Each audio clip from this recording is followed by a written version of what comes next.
Good morning. It's such a pleasure to be back here in Prague. Coming back to here the last 10 years. Always a city full of surprises. Yesterday I had the pleasure to visit Elina Karancha's concert. I don't know whether maybe somebody were there, but the standing ovation didn't want to stop. You don't very often hear Estonians say good things about Latvia, but yesterday this was a fantastic experience. Anyway, my name is Ragnar Siil. For your information, Siil means Ježek. So we in Estonia, we have very simple names. My last minister last name was Rabbit. You can imagine all the jokes about the hedgehog and the rabbit. I have two hats here. Well, in my life I have two hats professionally. One is my Estonian hat, working in the Estonian ministry. I've been working there for around 8 years. For the first 7 years I worked mostly with creative industries.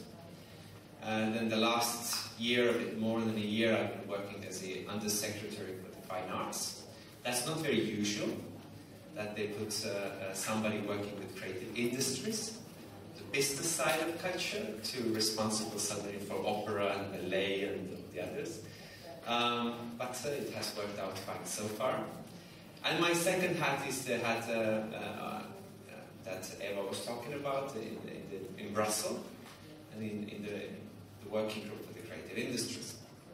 That means that I'm going to, well, they gave me two opportunities to talk to you. I hope I will not give you an overdose. But the first part I will talk about the principle, what the European Union has been doing, and the document that Eva was talking about. So kind of the standpoint, the philosophy. And then in the second part I will more concentrate on what Estonia has been doing. Why do I think it's important? Well, I think that most of the Central and Eastern European countries were inspired already, let's say, 10 years ago by the British Council, the initiative.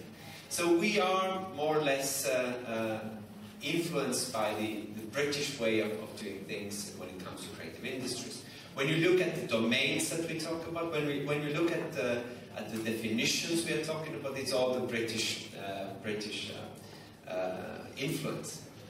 And I think that was great. Absolutely. I think we must be very thankful for what they did. But there is a problem. The problem is that there is not many things countries like ours can take over one by one from the British experience.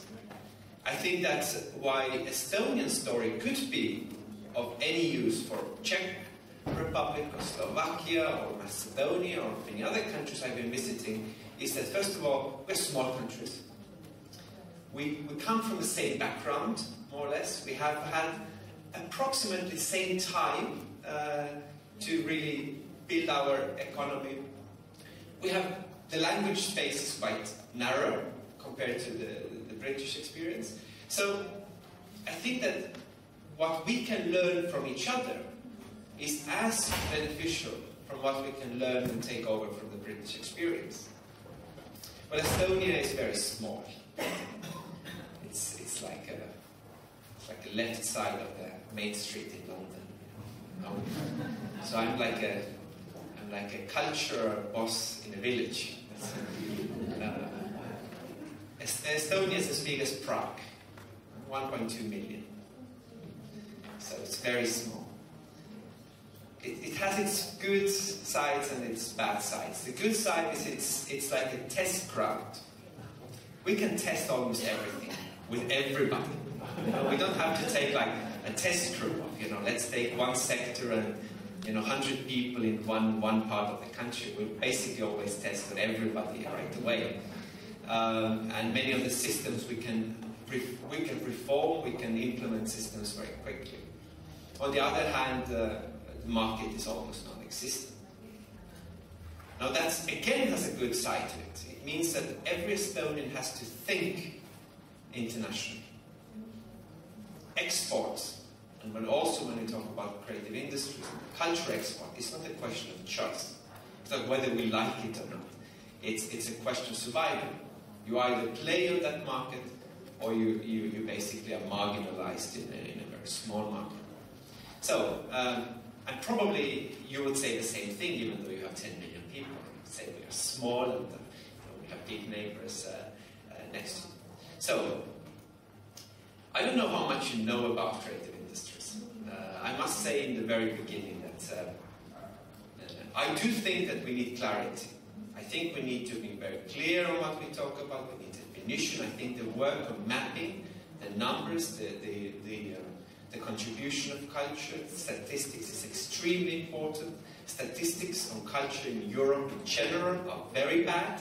It's almost not usable. If you look at the big picture, we have a long way to go.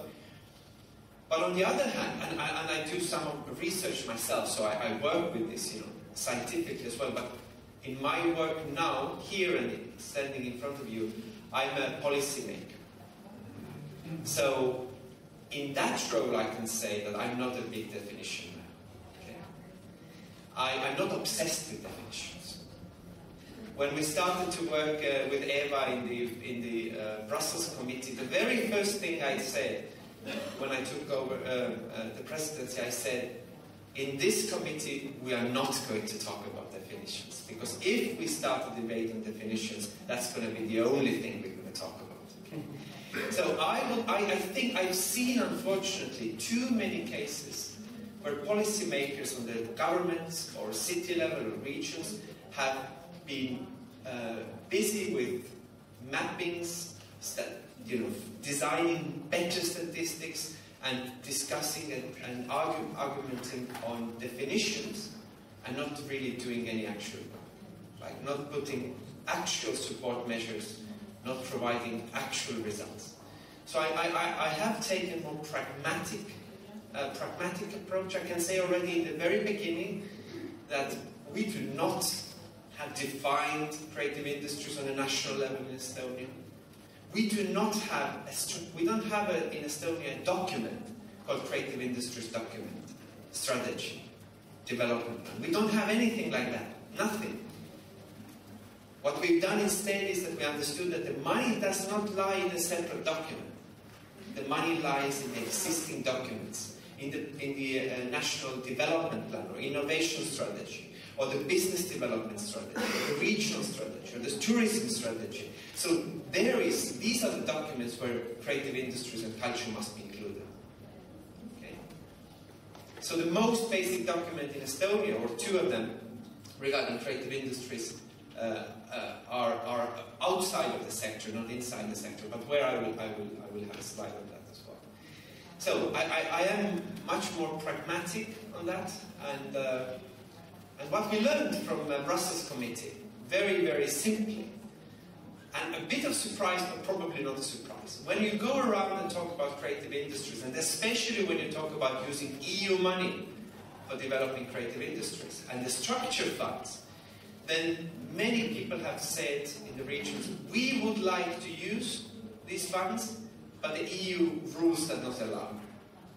This has been for a long time, this kind of rhetoric. What did we learn? First and foremost, we learned in the Brussels Committee, when we looked at many, many cases, we looked at all the EU countries, we looked at regions, we looked at cities, we learned that there are some places, governments, city, municipality, everything, that were doing very, very well. What does it mean? It means they have found the ways, they have found the financing, they have put measures in place, they have incubators, or they have funds, or they have clusters, and they have all the sets. Okay? And then we found out that there are those that have been doing so-so. They have started, they've understood the importance, but they haven't got very far. And then we found out that there are disturbingly too many places in Europe that have done very, very little or nothing at all. So what does it mean? It means it's not a question of rules. It's not a question of what can we do or what cannot we do. It's basically a question of awareness. There are still many places in Europe that have not grasped what are we talking about. Okay, so let's try. Let's try and broaden the way. Okay. Also, you know that talking about creative industries, I could talk about for a month, and there are the bigger professionals sitting in the first row here that know everything about creative industries, and I have only 45 minutes or so. So it's a huge area. It's so nuanced. It's so detailed.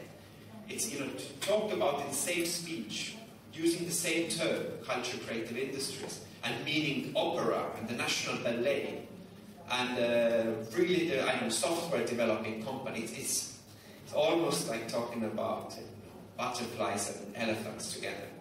But I try my best. So why and how?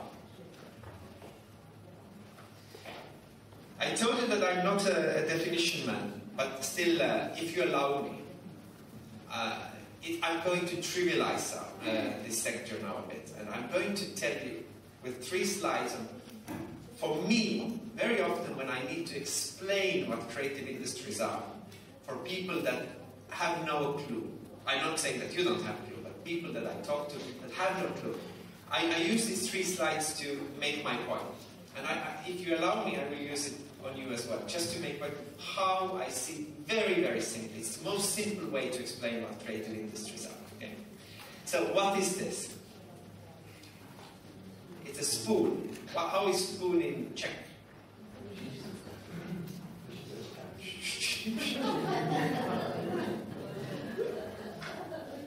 My mom was not the creators of this. Well, then the spoon. Spoon. Can you eat soup with it, or can you pour sugar, for example, to your coffee? You can. Okay. So it makes it's functional. It's the simplest spoon. It's the most simple spoon you can find in the nearest shop. How much does it cost in Czech Republic? Tell me. At 50 euro cents or so, yeah. Okay, or 1 euro. Okay, something like that. Fine. So we have something cheap, something common. Everybody has. It does what it needs to do. Perfect. So, what is this? Spoon. It is spoon. Do you like it? It's nice, isn't it? It's a very valuable metal. So the material is very, very good. It's by a Danish, very famous Danish designer, Georg Jensen.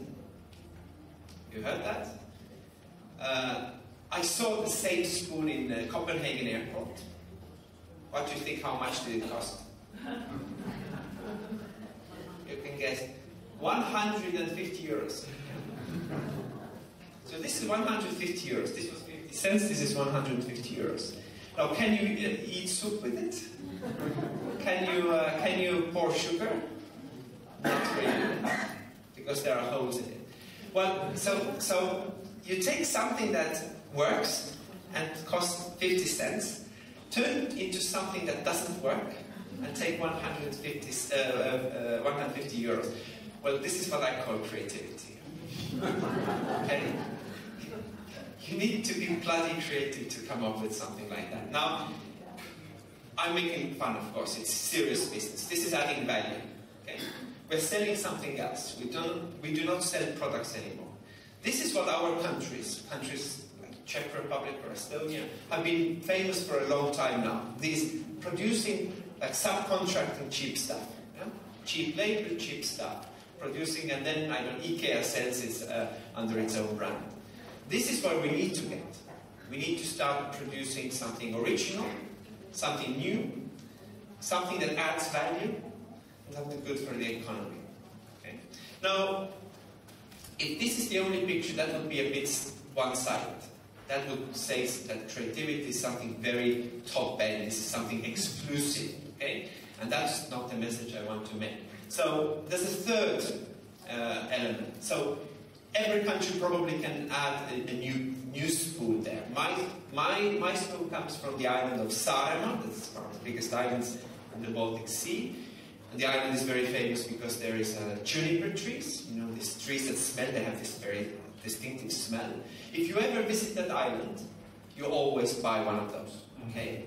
Every tourist comes with it. Every Estonian family has this spoon in their home and a butter knife. Butter knife from the island of Saaremaa made out of that juniper tree. Every Estonian. So it's a question of identity. And every tourist that comes wants to bring a piece of identity back home. It's not very functional, even though you can eat soup with it, but you wouldn't. So it's not about function, but it's about experience. It's about identity, experience, remembering the time you were there, etc. Okay? So you buy something else. You buy part of heritage, you buy part of this belonging. So more or less this is very, very simply put the spectrum of creative industries. Climbing up the value chain from producing cheap stuff to producing original, adding value stuff, and also the element of tourism, the element of spillover effects, and the experience economy. You agree? Okay, clear? Well, this is the way. Now, this is what everybody uses, and I understand that after we had a small presentation, that this is the way you classify things here as well.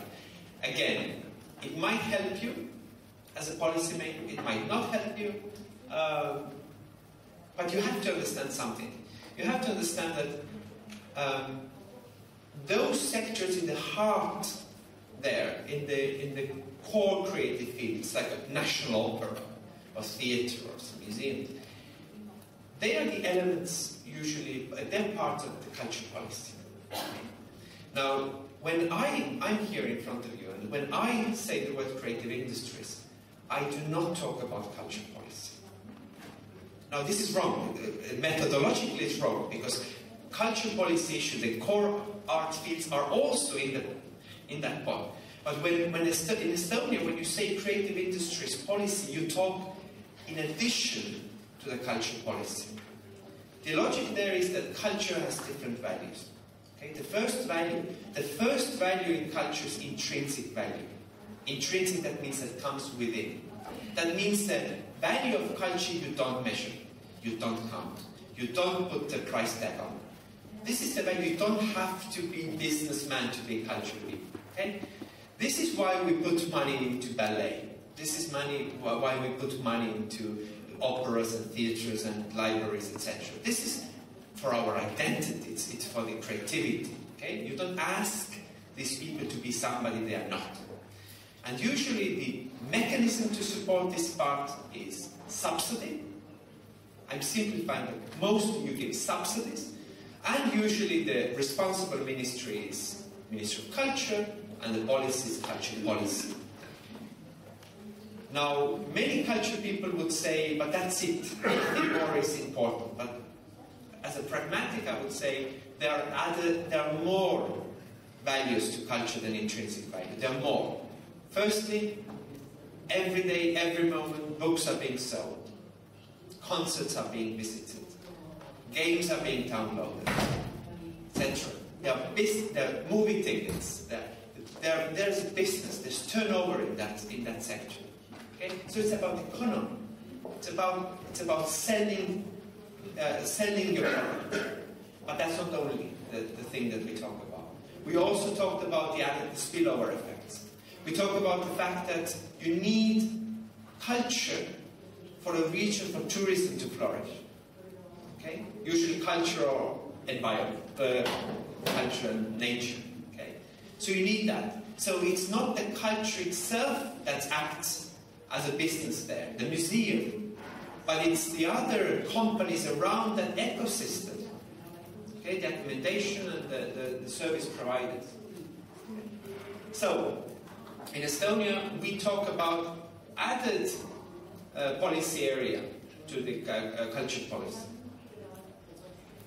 So what do we talk about? What do we mean in Estonia when we say creative industry? These are the domains. With some part is underneath there. It's advertising. Now it's more conservative than some other countries. We have not included many of the areas that some others have. And that's my message again.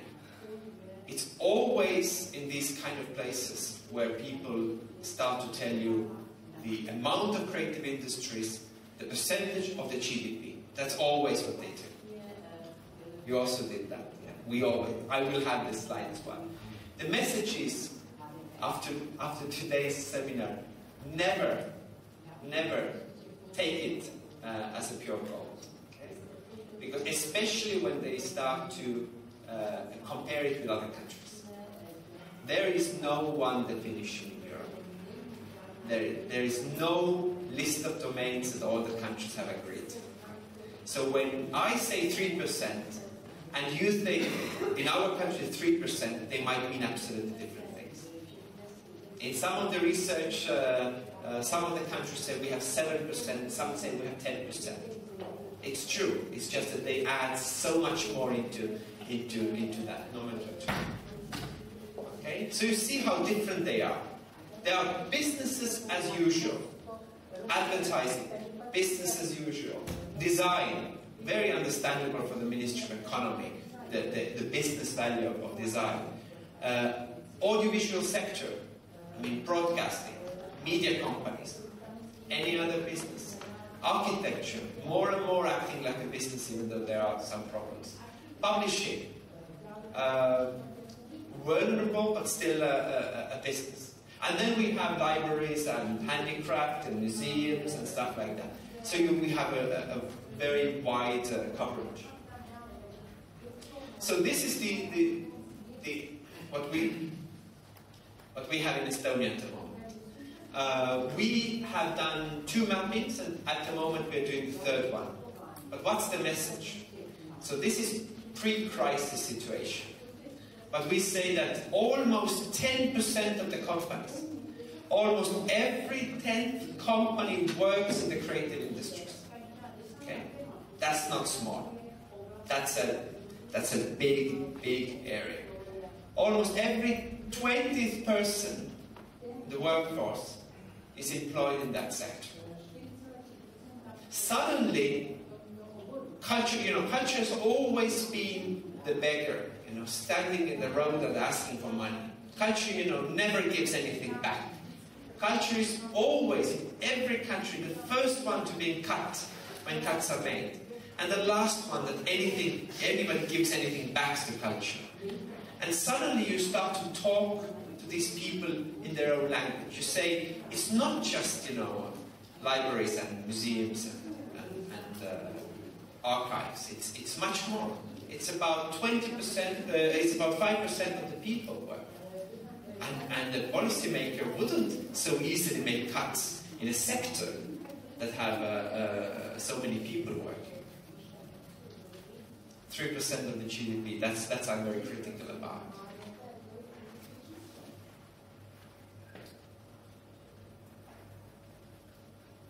They are renewing some data also in EU. The latest data that we have from EU says that the 3.8% of all the workforce works in EU in that sector, and 4.5% of the GDP. Now, if you look at down there, it is bigger than many other industries. Look at the automotive industry, 1.5% of the GDP. Automotive. If you look at the news, if you look what kind of a lobbying takes place in Brussels, you would think that automotive industry would give 10%. Everybody listens to them. Everybody, the policymakers take them seriously. Okay? So we will come 3 times bigger GDP, but we are some, creative industries. It's somebody selling pictures on a Charles Bridge. And serious businesses in automotive. So you see, something is imbalance, something is out of balance here, and that's our role. To understand ourselves, to unite, to understand to coordinate our activity and to provide some actual results. Okay. About spillover effects, there's a very interesting study made for our working group by Professor Biologi Sanko, very famous researcher. And he took something very interesting. There was a question about the role of culture in innovation. We know from spillover effects that culture and creativity play an important role in innovation. But how do you measure this? What he did was something very, very genius, very simple, very genius. He took two absolutely different studies. These two studies have nothing in common in methodology. Absolutely nothing. So the first is Innovation Scoreboard. The data is from old, so it's the European Union 15, so our countries are not there. And this is how the European Union Innovation Scoreboard looked like. This is a kind of a list that Ministry of Economy is very, very well aware of. They know, they work with this kind of data. And what he did was he made another list from Eurostat result on participation in culture. The citizens' active participation is Eurobarometer 2007. What do we see? Well, firstly, if you look at the end of both of the lists, you see that it's identical. So the countries that have the least culture participation are also the countries that are doing worse in the innovation scoreboard. And not surprisingly, now, after the crisis or during the crisis, these are the most problematic countries. And if you look at up, there's also a very, very similar picture. Okay? He admits that the exact link between these two must be further analyzed, and we don't have this direct link yet. But I think it's an interesting piece of information to think about. Now, what's the problem? If I'm telling you that there are so many businesses in creative industries, okay, then you would say, but why? What's the problem? Why don't they simply act as any other business? Now, the problem with creative industries is that for many, many years, creative industries, the companies working in the creative industries, have been treated as they wouldn't exist. It's a grey area. When these companies go to ask money from the business development agency, they are not welcome there, because they're not really a business. It's something like hobby. It's a strange thing, you know. Why? Also because it's very, very difficult to measure the asset these companies have. So if you have a factory, you go and calculate the price of land, the price of equipment, the price of patents you have. You can calculate the worth of your company. But if you're a brilliant designer and you have talent to make holes in a spoon and sell it for 150, what's the worth of your company? What's the worth of your talent? What do you put on your balance sheet?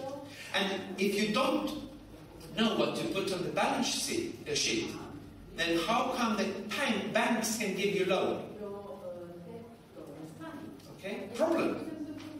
These companies have very, very limited access to finance not because they are bad companies, but because the money givers are not accustomed to this kind of a business. And secondly, when they say, okay, we are more cultured, then they go to culture ministries. And culture ministries say, you're not welcome here, because you're commercial, you're commercialized.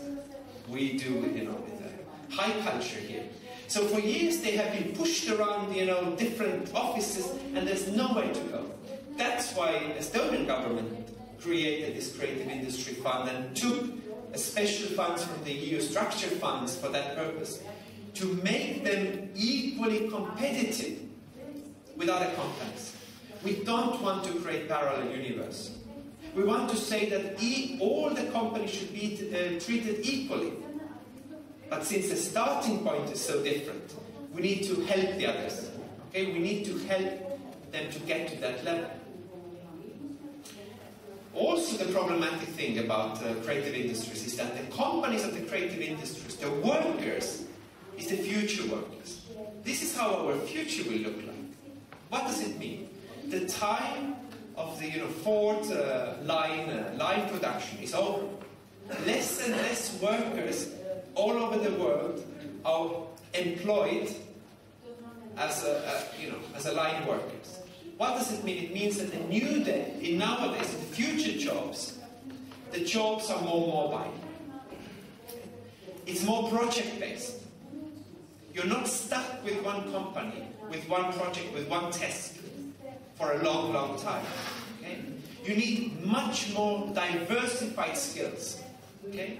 It doesn't really matter what you get in the university, what kind of education, because by the time you finish or graduate, it's already outdated. Because the industry goes so quickly away. So it's absolutely new way, it's atypical. It's very short, it might be very short term. You might change different projects, different people, different companies. And if you agree with what I'm saying, more or less, then on the other hand, this is almost a definition of creative industries. I am explaining you the kind of jobs that are present in the creative industries. Okay. And again, the current business model of supporting enterprises does not understand them. Very good, just a very personal story from Estonia. 5-6 years ago, a company goes to the Enterprise Estonia for asking for startup money, and they look at the project, say, very good, but there's something missing, they say, in the application. But we are not very bureaucratic, so we help you to fix it. So it says here, in 2 years, how many more people have you employed? Like, you had 3, but in 2 years, how many? And he said, 3. We have a team, we are like-minded designers, we don't want anybody else, and because if we take more, then our brand will kind of go away from the original point. So 3. The consultant didn't understand. No, but you're a company, you're a business, you have to grow. So in any other business, if you don't grow in 2 years, then you're dead. So it's okay, 2 years, okay, 3. But what about in 6 years? Do you plan to have 10? I said, no. In 6 years, we either have 3, or all 3 of us have 3 new companies. Of course they didn't get any money. Of course they didn't get any money, because that's not the way it works. So it means you don't have to talk to the sector itself. You also have to talk and train and raise awareness of the business sector. Also, the problematic thing is that in creative industries, most of the companies in Europe, in the world actually, in that sector, are micro companies. Not even SMEs, but micro. A vast majority of companies have 1 person, maybe 2 persons. Very, very small. And on the other hand, you have huge multinational corporations in our sector as well. What you're lacking in our sector is that you're lacking this middle, this strong, medium-sized enterprises. When they did the first design mapping, or the creative industry mapping, you know what they came up with? They calculated the average number of employees in each of the sectors. And design, which is one of the strongest, can you guess what was the average number of employees in a design company in 2007 in Estonia? Can you guess? So 0.8. You might imagine, how come you can have 0.8? Now, the problem was that in many of the companies, you were the owner and nobody was employed. So for statistical reasons, what they did then was, if you had no employees, they equaled that with 1, because if you're a company, at least this 1 person has to work there, even if you're owner. So then they got a bit over 1, 1.2 or something. But 0.8, can you imagine? Okay. And now we come to the result of our policy handbook. And what I'm going to do next, in the next part of my presentation, is I'm going also to go through each of these elements and also bring you examples what other countries have done, also what Estonia has done. But this is the picture. Now, first of all, I need to say something right away, and that's not what we have proposed, in a sense, this overview, this logic. This is not a scientific approach, okay? Already I've been talking to many scientists that say, oh, this is missing and this is missing and I don't like the arrows going one way and it's not multi-layered enough. And I say, this is not, it was not meant to be, and it is not, and it will not be a scientific explanation of the sector. What it is, it's a very pragmatic tool for policymakers, okay? Well, by the way, when I'm saying, I'm not a politician. Okay? In Estonia, we only have minister who is in the ministry is political. Everybody else is non-political. So when I'm saying policymaker, I don't mean so much of politics, but more of administration. So anyway, what we found out was that if you analyze the things that countries and the regions are doing, and if you look at the already successful cases and not so successful cases, you start to see a pattern. Okay? You understand? You understand that it would be easy to start saying, "Oh, set up measures, put up money, make incubate, all these things," and even you have a possibility, but somehow it doesn't happen. It doesn't happen. Why? And as I said, probably it's because there's a lack of awareness. So you understand that before you can start talking about actual measures, actual programs and funds, you need to be achieved some kind of a common understanding. Okay? So that's why before we go into the real business, we talk about the first layer of things, and that's creating preconditions. Okay? We ask, what needs to be there before you can really start pushing for the development? What needs to be there? You could look at it as a logical progression model. You would say, you would start, if you have nothing, you would start from that corner up there, the right-hand side. Okay?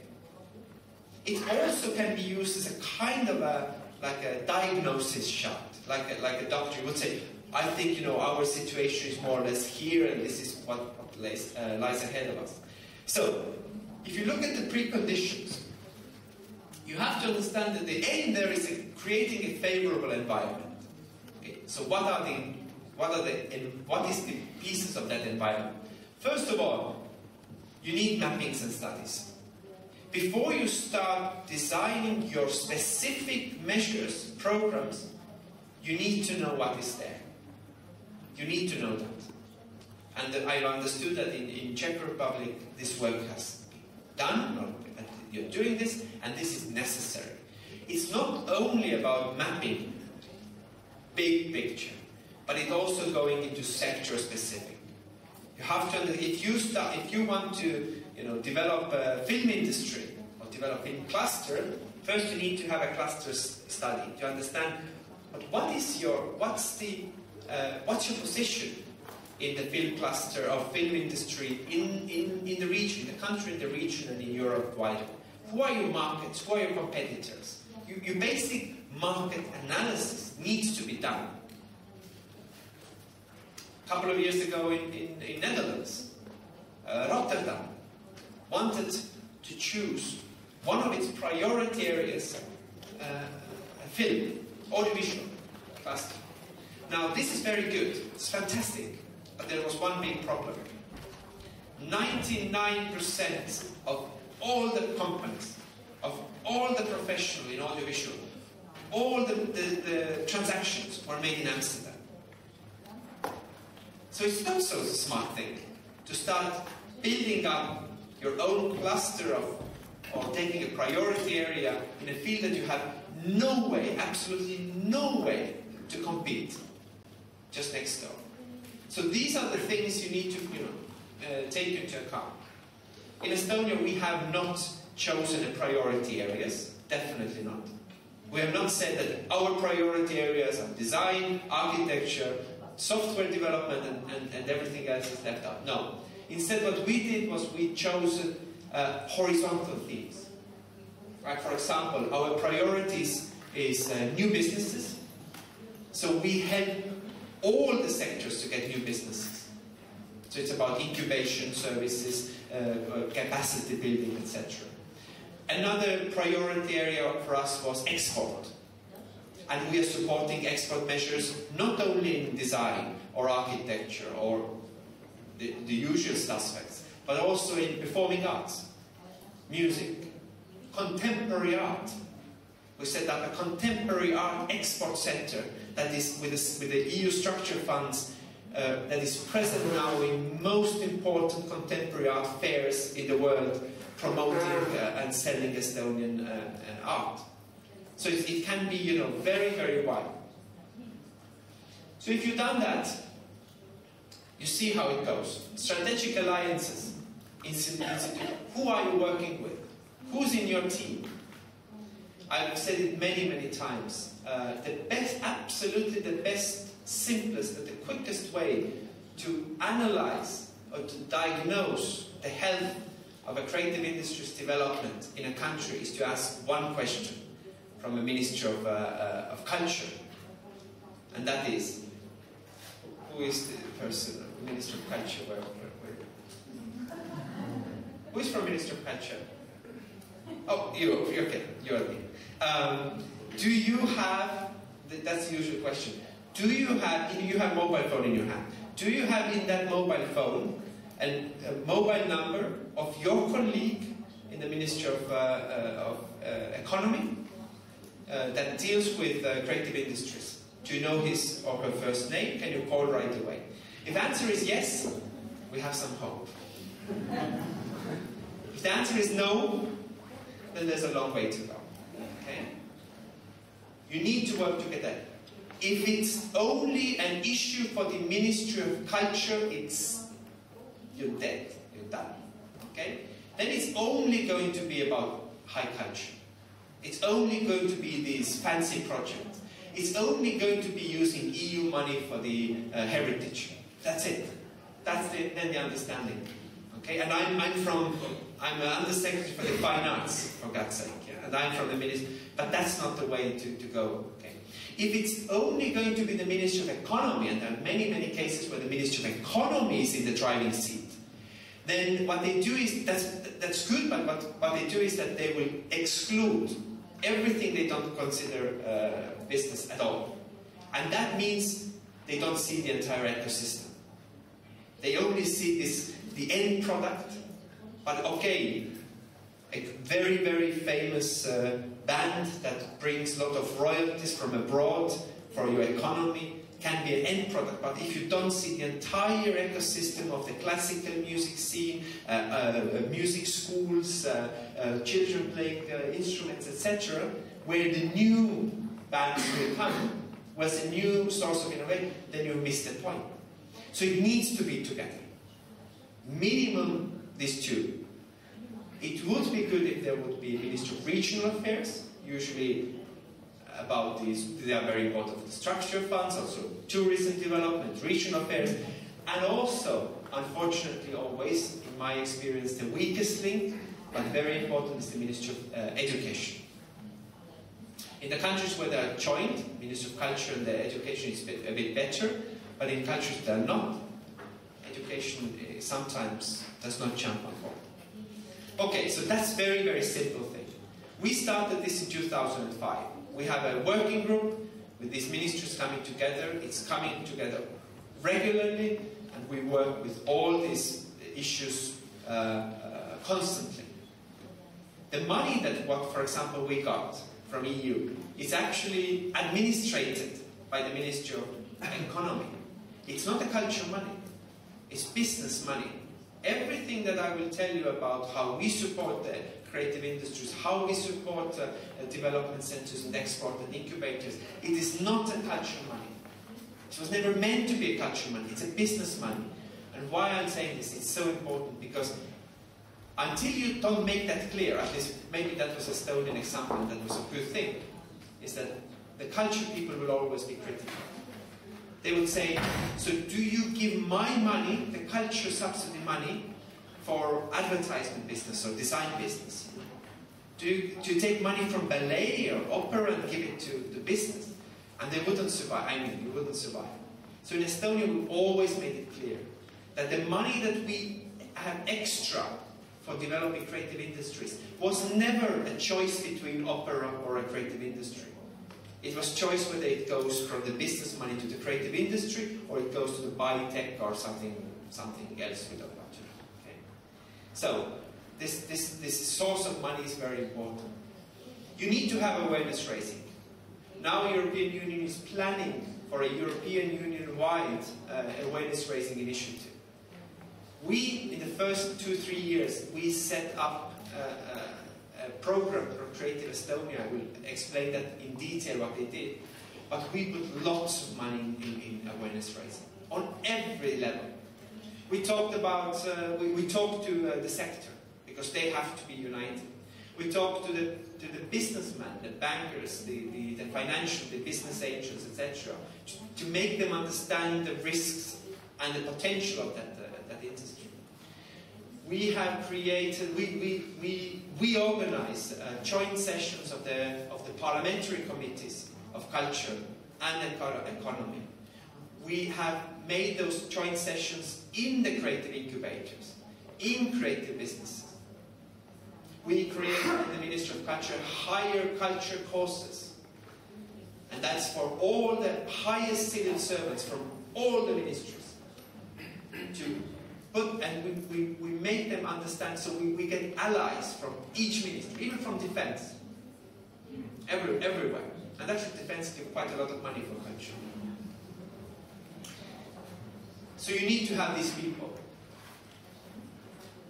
And then we come to the real strategies, policies and measures. This is where we actually start talking, so what do you put on the table? Because there is a problem, you understand, it's a Pandora box. If we start to talk, or if you start to talk very loudly about this, you will create expectations.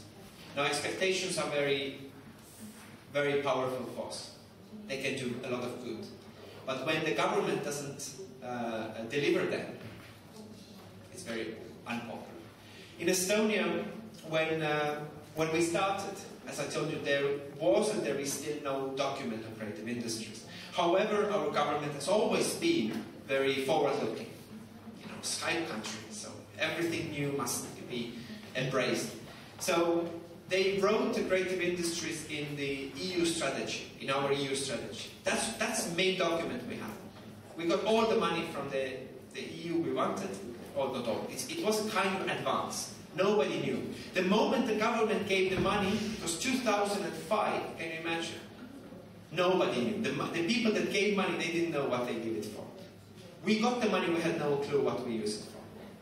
There was just belief that it's important. We actually came to the first measures only in 2007, 2 years after the money was given, because then we understood what we actually needed. Okay? So you have this strong belief. There was nothing written in the government documents, no party ever ran on that program, there was no mention of creative industries in the election campaigns or anything like that. In 2011, we had elections. What happened?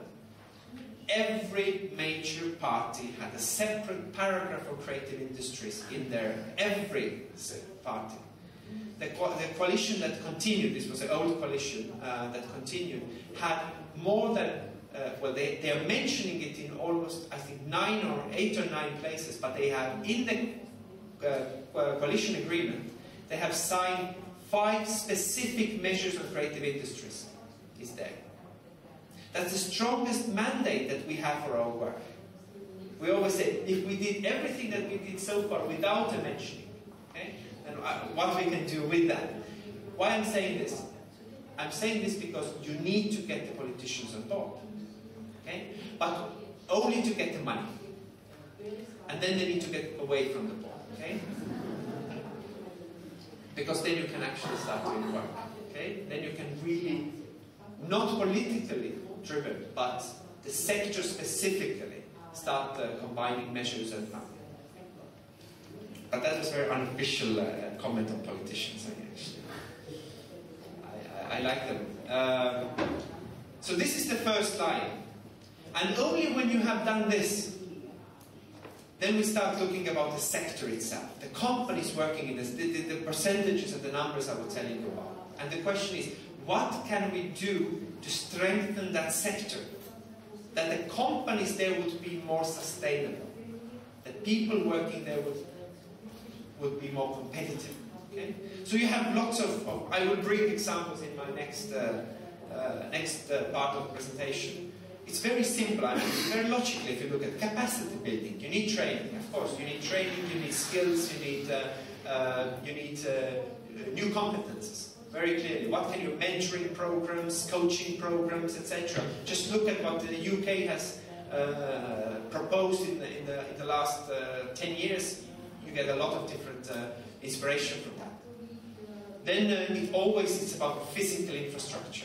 When you talk about culture, it's a gallery space, it's a residences, it's turning old industrial or military areas into bustling, almost I think every city nowadays have already turned one old building into this culture factory, culture quarter, whatever it is. And this works. Why? You see that. You go there and this is this magnetic effect. Magnetic effect. You do some investment and lots of people are like coming together and creating new value. What's the other problem of that is usually the so-called Soho effect, where there's always the culture people finding the cheap, abandoned place first, turning into a fashionable, desired place to be, then all the not so creative people, well I don't call them, okay, the other people, the white collars, go there, the bankers want to be there, the rich people want to be there, and suddenly the prices of the real estate goes up. Usually then the new developments are being built in that area, and the first one have to leave because it's too expensive to be there are the creative people. So that's a life circle. So they move to the next place, they squat, they turn it. So it's a life cycle. There's some policies in some places to you can't stop it, but you can kind of slow it down. For example, in Copenhagen, they have identified 7 such as zones. They call it creative zones. And what they've done is that when they accepted the city general planning, they say that in those 7 zones, you're not allowed to build buildings higher than 3 floors. Okay? So that's a city way of saying, it's not an attractive place for a bank anymore, or a big real estate developer to put up a huge building. Okay? But cities are always in a dilemma here, because on one side they want development, they want new buildings, they want new investment. It's absolutely fine if it's a new rich posh area. It's just that culture people are there in the middle. Then creative business incubator. This is something I will tell you about the Estonian experience. We believe a lot into it. We think that creative incubation itself is very, very interesting thing. And I'm going to explain you also on the Estonian experience why the creative incubation is different from the other business incubation. But still, when I'm saying incubator, I mean incubation. I'm not meaning some artists coming together and playing some art thing. No, I'm talking about business and incubation. Real money, real jobs, real growth, real turnover. Okay? We have funded from the EU money 3 incubators. One in Tallinn, one in Tartu, one in Vilja, and the 3 most important cities in Estonia. Access to finance. And the networks, clusters, and also export.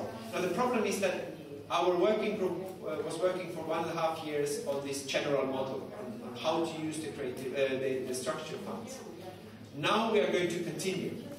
We are going to continue for another 2.5 years or so, and the next topic will be from December. Will be the internationalization export strategies. And the next topic to that will be access to finance. So these are we are going to go much more into depth with these two.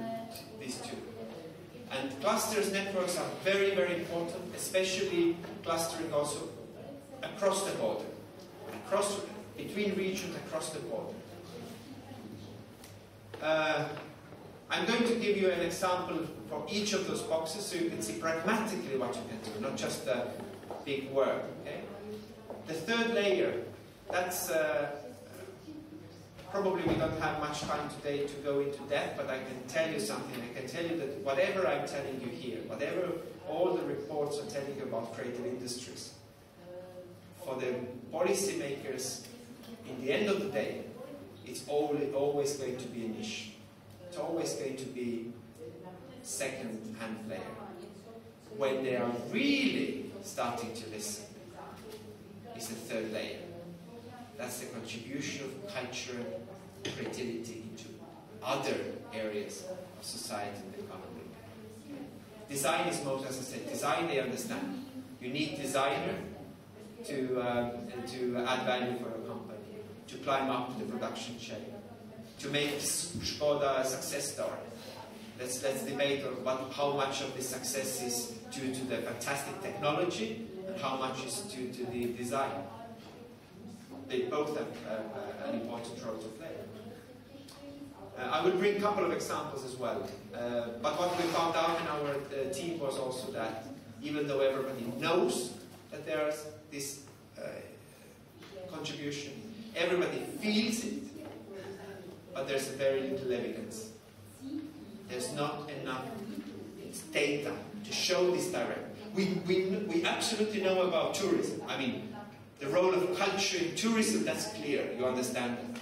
But for example, in the other fields, in innovation, lots of case studies, but not so valid data. Also in regional development, in social affairs, etc. But I will show you some pictures and some cases where culture has contributed to the development of the other sectors as well. So that was a long speech, sorry for that. I hope that after my next they will give me another half an hour to show you some precise examples, and hopefully after this you have a more general understanding of what countries have done, what's actually absolutely possible to do, and then it's a turn for you here in Czech Republic to think, what will you do? Can you do?